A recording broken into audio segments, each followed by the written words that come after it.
happy polylodges. All right, because we're limited on time, we're going to go straight to fan questions. So shoot your hands up in the air. I'm going to have to repeat them for the benefit of the recording. So shout loud and clear. Let's start at the front row right here. Go on. All right, the question was, tell us all about Lindsay Anderson and Oh Lucky Man, which I happen to have a DVD. God. What a handsome fella I was then. Well, thank you for asking that question, because Lindsay Anderson, of course, was the first director that cast me in a movie. And in my view, he is one of the geniuses of his age. He was an amazing man, a real curmudgeon. He was tough. He could smell bullshit at 3,000 yards. But he had a tremendous intellect, and he was a poet. I once asked him why he loved John Ford so much. He said, Malcolm, there are many great directors, very few poets. John Ford was both. So was Lindsay Anderson. A great, great man, a brilliant theater director, as well as being a brilliant film director. And, you know, I made 3 films with him. He only made 5. I made If, Oh Lucky Man, and Britannia Hospital. After If had won the Grand Prize at Cannes, I was a cocky young kid, and I put my arm around him walking down the Croisette, and I went, yeah, we're a great team, Linz, let's make another movie. He stopped, his eyes rolled back in his head, and he said, where do you think good scripts come from? He said, if you want to work with me again, then I suggest you write a good script. And he walked off, and I went, fuck you! I will write a script. You wait, I will. And I wrote a very bad script. That's the truth, but it was enough to catch him and to fire him. He was a real auteur. But he didn't write the movies himself. He always got sort of slaves, screenwriters to write them, who he kicked and bullied and cajoled and got these amazing scripts. The script for If is a wonderful piece of writing and has so many different and extraordinary turns. And it is a very poetic film. And of course, Oh Lucky Man, I wrote the first 45 pages, and I took it over to him, gave it to him, and he said, is this supposed to be funny? I went, look, you know, I have a sense of humor. I'm from Liverpool, and I'm from the north of England.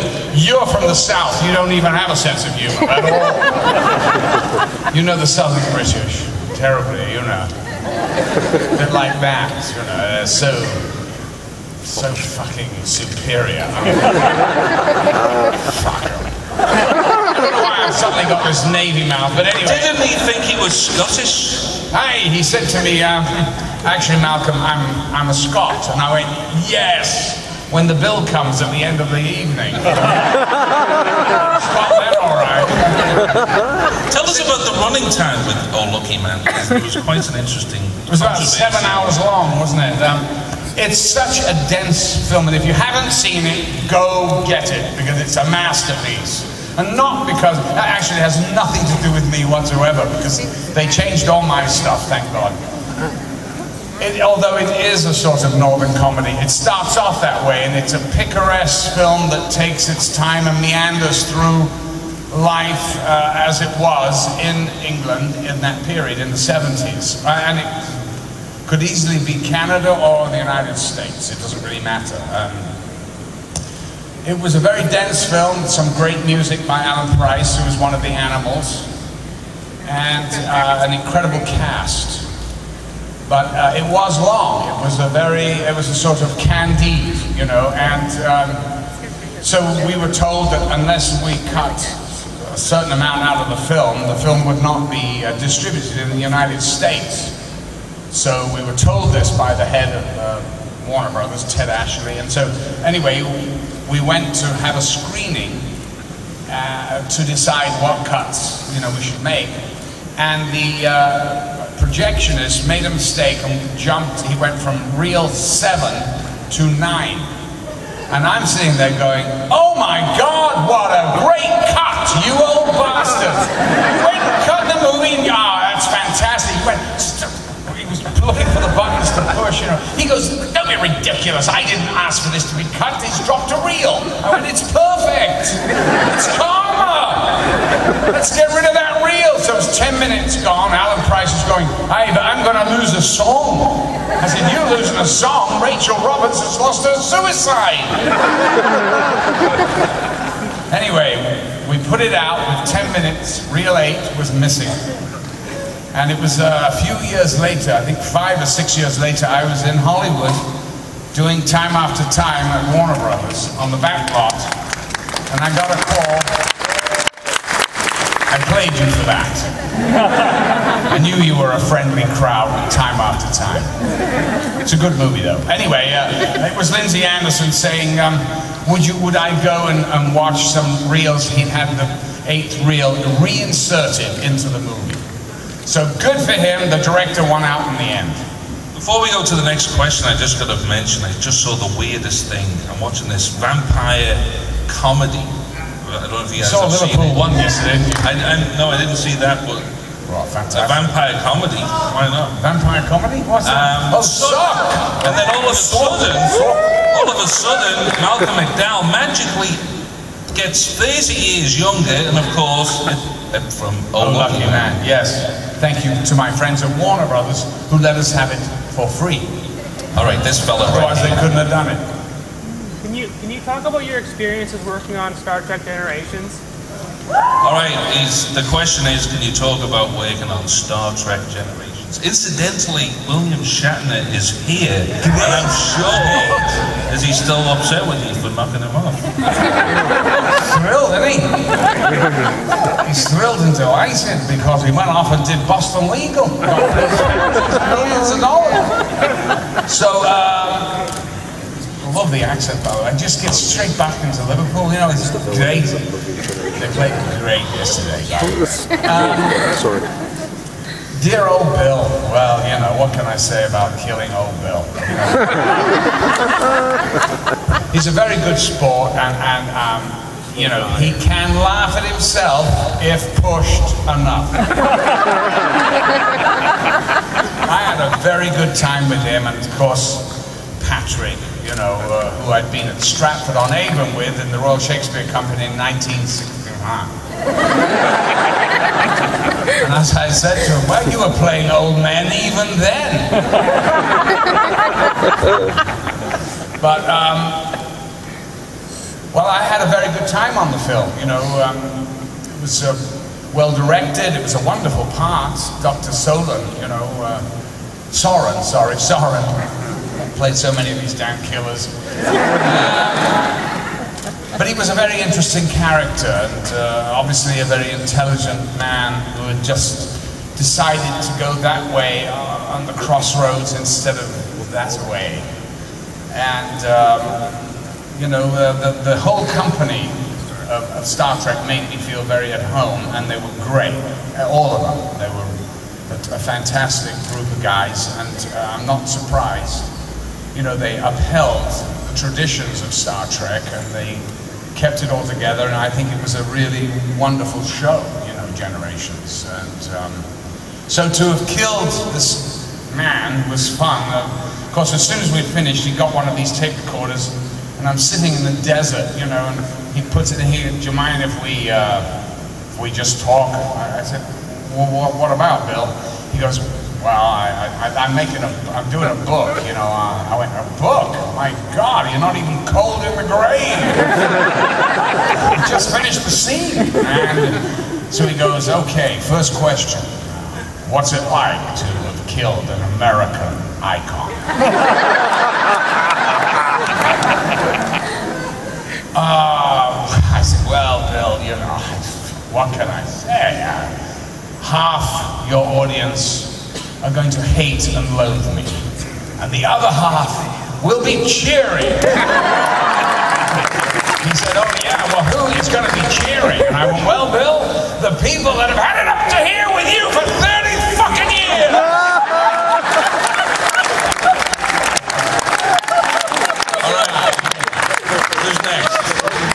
That fella in the middle over there. Yeah, stand up, go. Superman. Yes. Fly over.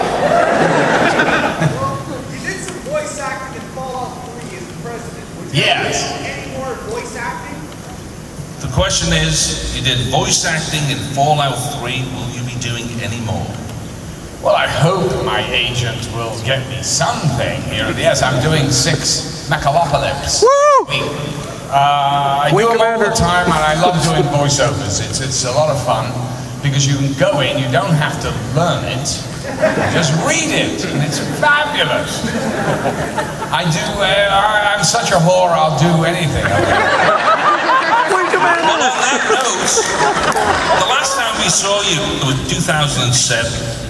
Past 4 years, I think you've racked up about 40 credits on the IM. You are insanely busy with your career. What is it like at this point in your career to be this busy? Are you enjoying yourself? Well, I wouldn't do it if I didn't enjoy it, that's for sure. I just love the work. I love getting out and doing it. And I enjoy occasionally coming to things like this, where, you know, one can be pawed by the fans and abused by you naughty thing, Jew.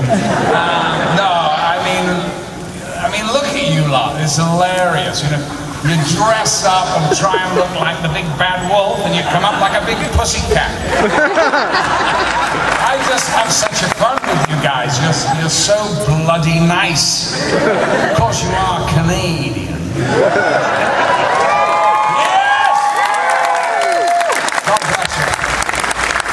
Right in the middle. Yeah, stand up. Yeah, tell us about what, the pink hat? The other one doesn't stand up in a minute. Okay, go on. Tell us about Clockwork Orange and working with Kubrick. Oh, okay. The question was... That's a good question. It was a great question. The question was... Oh, for God's sake! What do you want me to say about that? I haven't said a million times. Hey, can I ask you a question? I'm going,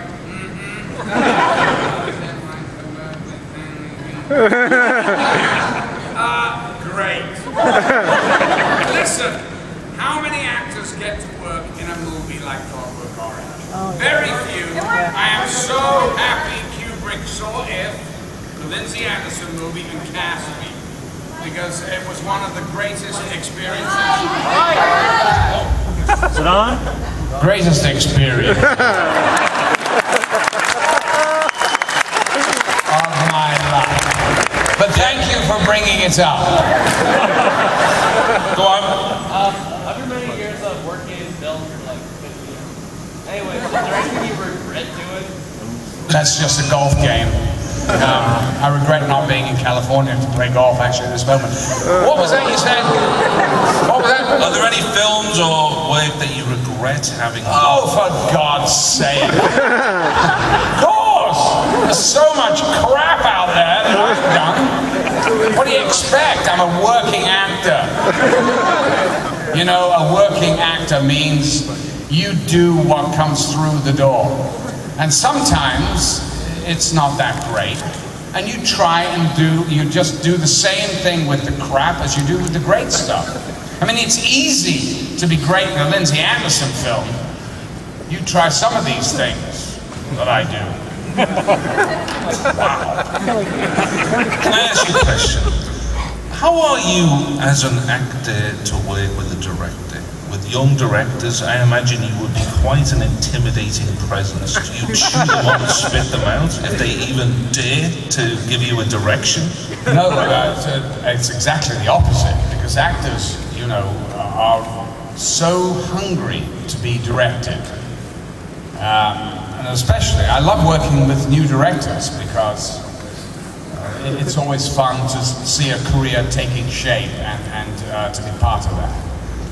But no, the director is, of course, the one man when you're acting in a movie that you have to have a great respect for and and try and like and get on his wavelength. It's up to the actor to do that, not the director to do the vice versa.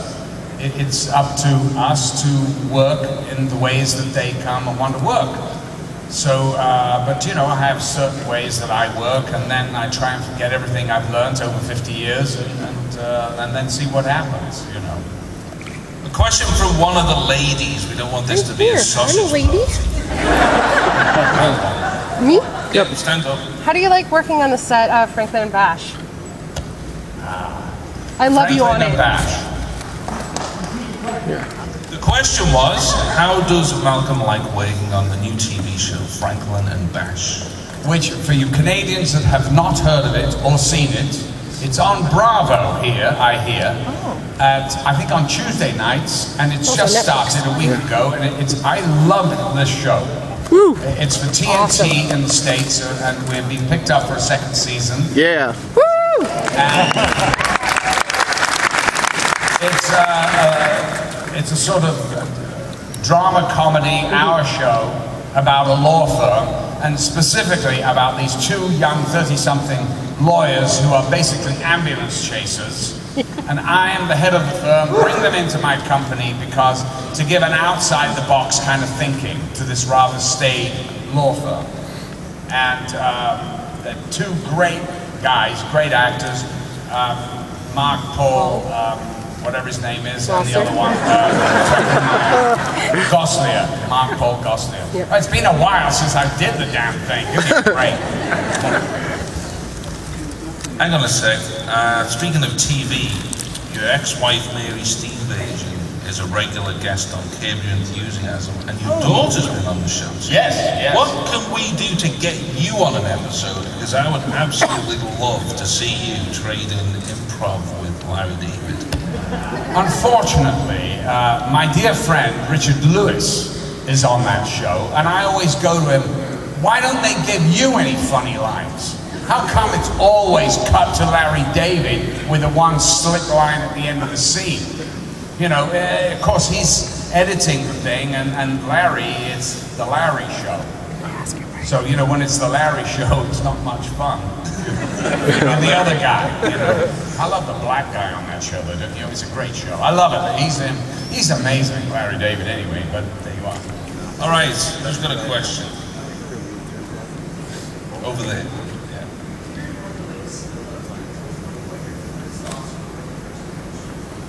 The question was about appearing in a Slipknot video, and how did Malcolm feel about being approached for that?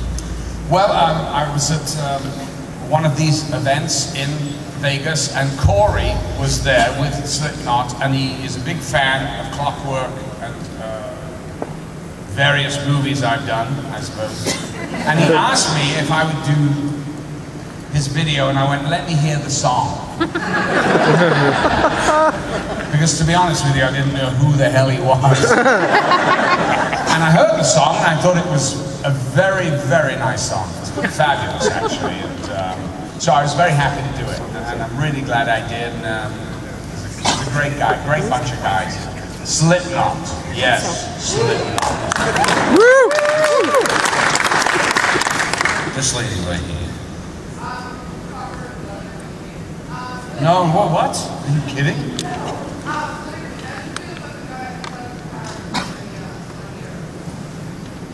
Sorry, say that again? Yes. On Heroes.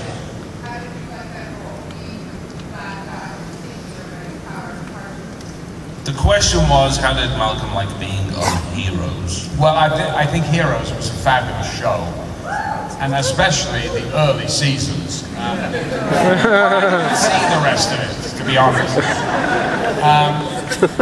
I thought it was very well written, and I enjoyed it tremendously. And what a great entrance to give Lindemann, you know, cooking pot pies. I loved it.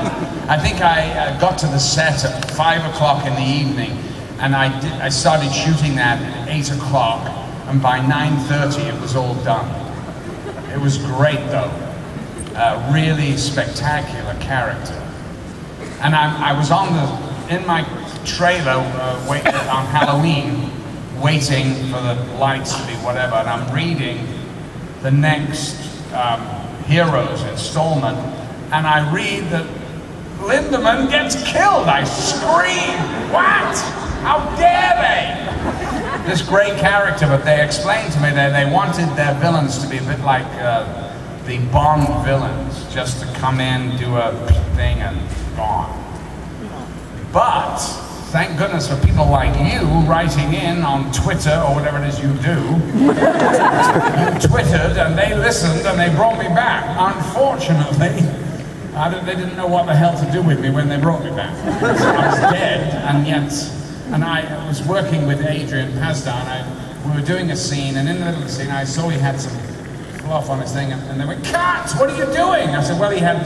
He goes, "No, you can't touch him. You're dead." Really? I had no idea.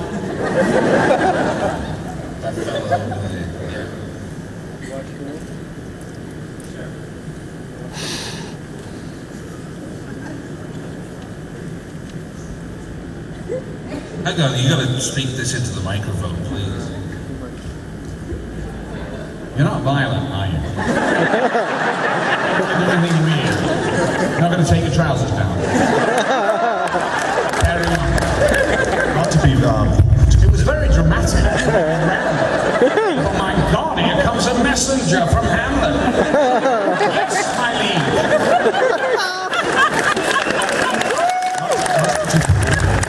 Quiet, please. Let the man have his moment. not to be too political, but it's easy to think that Alex DeLarge is a monster safely tucked away in fiction in the past. But as we've seen with the London riots and other...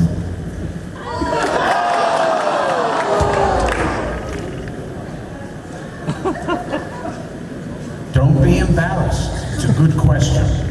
He's trying to blame me for the London fucking...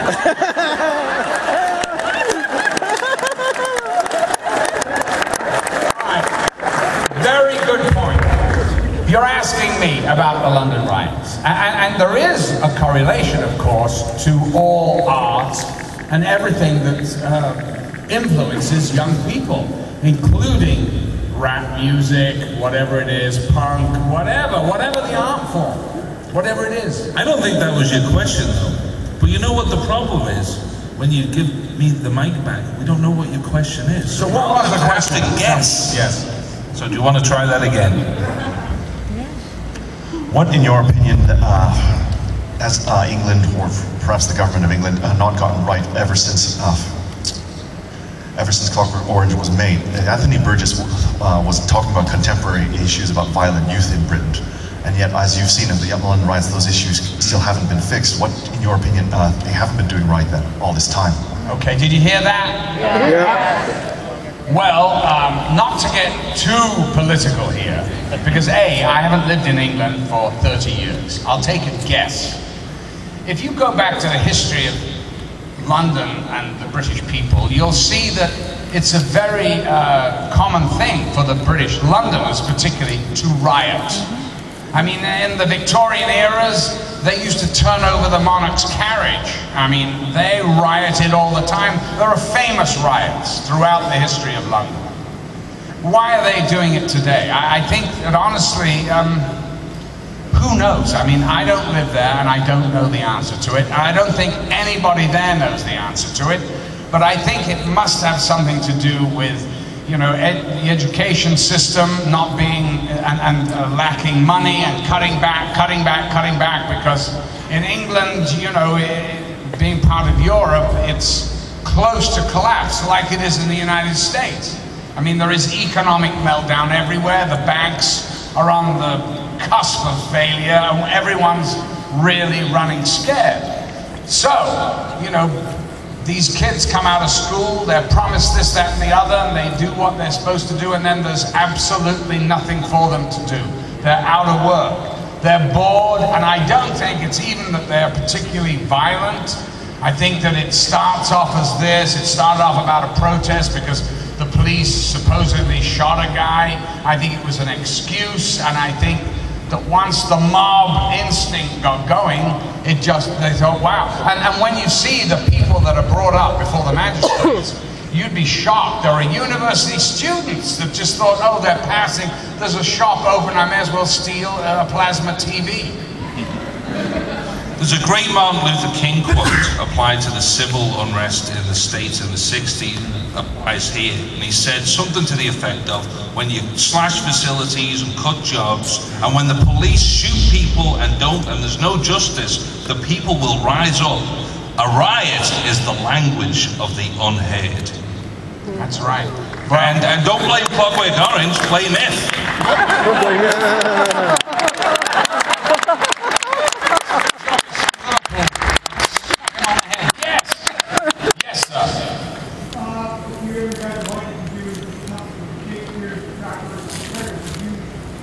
The question was, if Malcolm got invited to do Shakespeare in Stratford in Ontario, would he come? Are you from that organization, right? I thought you were offering me a job. I was just about to do a little quote for you as an audition. Do it. And go we know not where. No. Yes, I would love to. In an ideal world, I'd love to go back and do some theatre. I have young children. Yes, it is possible, even at my age. And I really don't want to miss one day of anything that they have. And they're three boys, they're under 7, and I don't ever want to be away a day from them, or at least I can't take them to New York or London or Stratford or wherever to do a play. It's very difficult. I had to turn down all the theatre work that I've been offered, because I'd rather be a good father, to be honest. Yeah.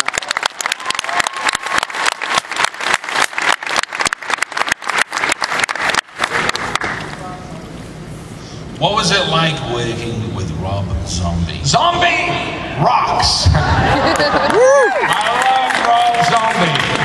I mean, you think, my God, he looks like Charlie Manson or something.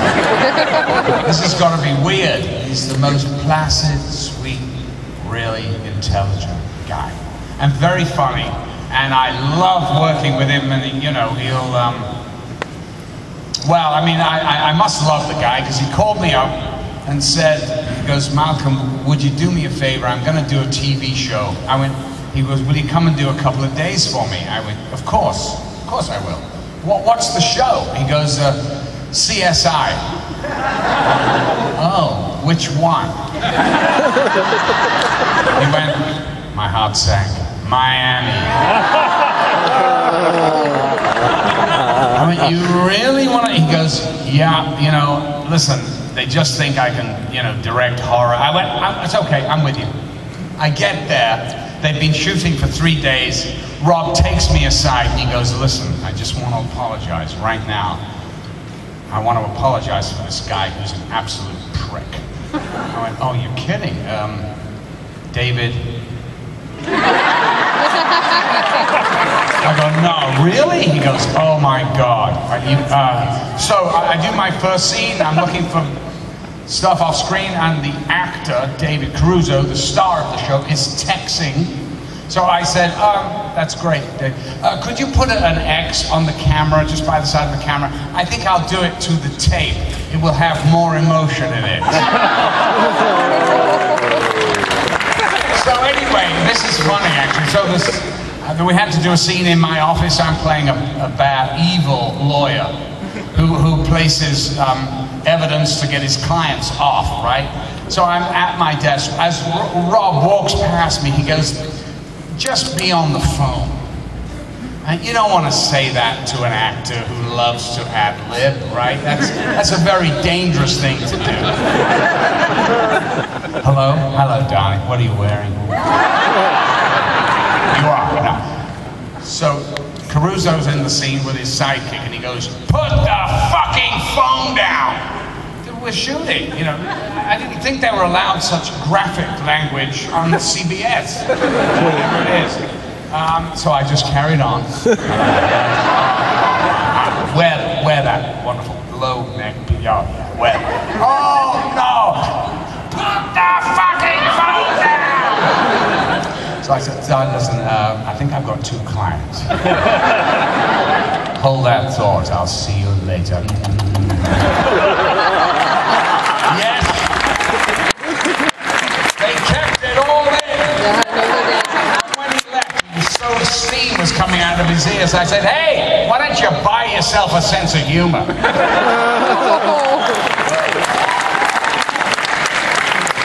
I get a time check? 10 to 12? 10 to 11:50. Okay. 2 more questions. Let's go at the very back of the room there. That fella's got his hand up. Up you go, yeah. James, keep your hand up because that's our object. Working on Southpaw. Well, you love that show up here, don't you? Well, who doesn't love Southpaw? And when Trey and Matt said, I met them somewhere at a party or something, and they said, would you ever do one? I thought, of course, they meant a voice. I went, yes, of course. And I get there, and it wasn't a voice. It was actually me saying I'm a very British person. I love those guys. They're just great. I would do anything for those guys. They're just so talented. This lady right here. How do you feel after so long about working on Caligula, which is one of my favorite movies of all time? How does Malcolm feel? I'll get your number afterwards, Dan. Caligula, eh? Well, how interesting. Could you stand up again? It was, in a word, exhausting.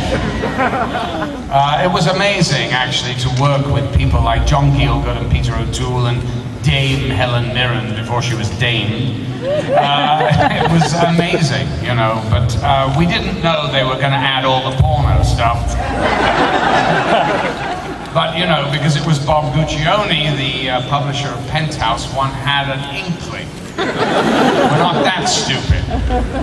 But it was fun to see John Gielgud amongst all this nudity and, you know, Knights of the Realm and wandering down the halls of the studio going, I've never seen so much cock in all my life. Oh, I said, have you been on the set? I said, no, John, I'm just about to go to the set. He goes, oh, do tell me if you think they're pubescent or do you think they're shaved? Well, he's well known for liking little boys. Oh, it's an English thing, come on. Speaking of liking little boys, you gotta tell me about Evil Enco, because I just saw it recently. Did you? Yes. It's very creepy to be this close to you after seeing that movie. But I have 3 things to ask. 1, what was that film like? It's very difficult. There's a lot of very difficult scenes. 2, at one point you almost completely. 3, why was it dedicated? What do you mean almost? Well, we didn't see the tackle and, you know, It must have been a television version. situation. Should see it on a 60-foot screen. And why was it hated to Lindsay Anderson? Well, because the director that I did the film with, I met him through Lindsay.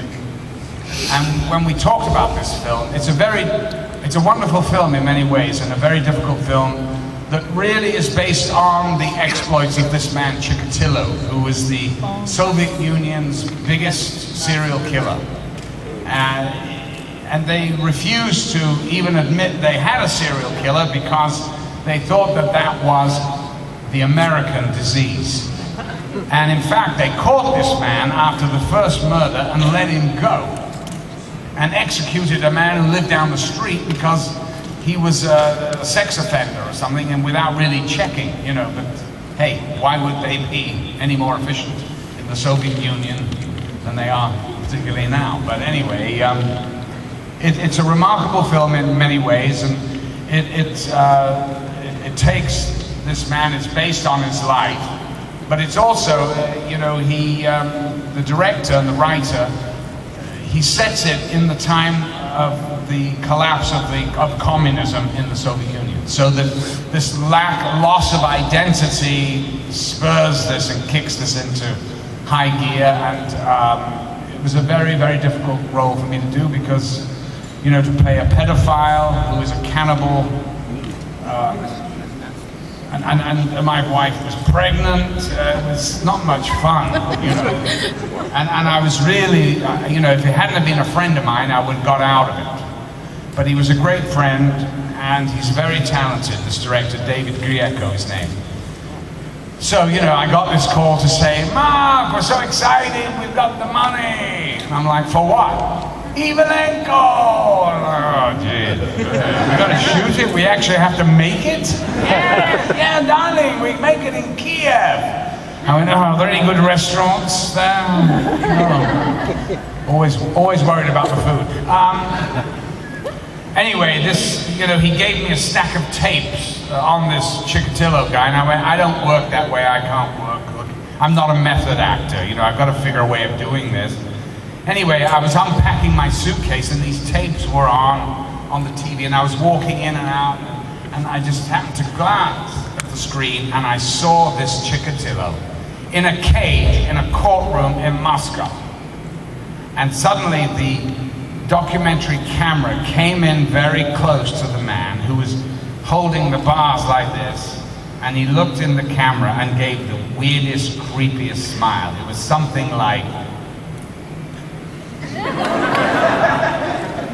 and I was completely mesmerized, and I went, that's how I'm gonna play it! And that's how I played it. You recognize it?